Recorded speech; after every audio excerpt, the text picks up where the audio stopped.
Road పక్కన ఒక ముసలైన ఒక చిన్న టేబుల్ మీద అరటి పండ్లను అమ్ముతూ జీవించేవాడు. స్కూల్ లేని సమయంలో తన మనుమణ్ణి అక్కడికే తీసుకొచ్చి మార్కెట్లో ఎలా ఉండాలో, ఎలా నమ్మకంగా జీవించాలో నేర్పిస్తూ ఉంటాడు.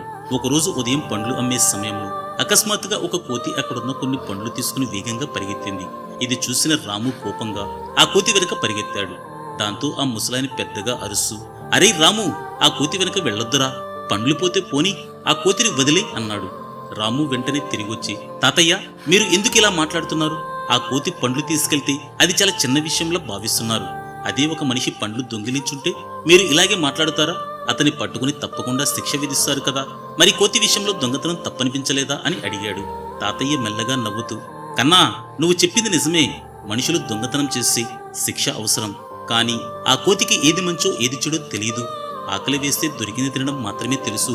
దానికి అది తను తప్పు చేసింది అని తెలుసుకునే జ్ఞానం లేదు. కానీ మనిషికి మాత్రం తాను చేసే పని మంచిదా చెడ్డదా అని తెలుసుకునే సామర్థ్యం ఉంది. అలాంటి మనిషి తెలిసి చేస్తే దానికి శిక్ష తప్పదు.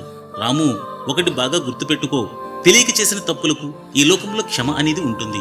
కానీ తెలిసి చేసిన తప్పుకు మాత్రం క్షమ అనేది ఉండదు, శిక్ష మాత్రం తప్పదు అని చెప్పాడు. నిజమే కదా? ఇంత మంచి ఇంట్రెస్టింగ్ స్టోరీలను చెప్తున్నాను కదా, మన ఛానల్ను సబ్స్క్రైబ్ చేయొచ్చు కదా.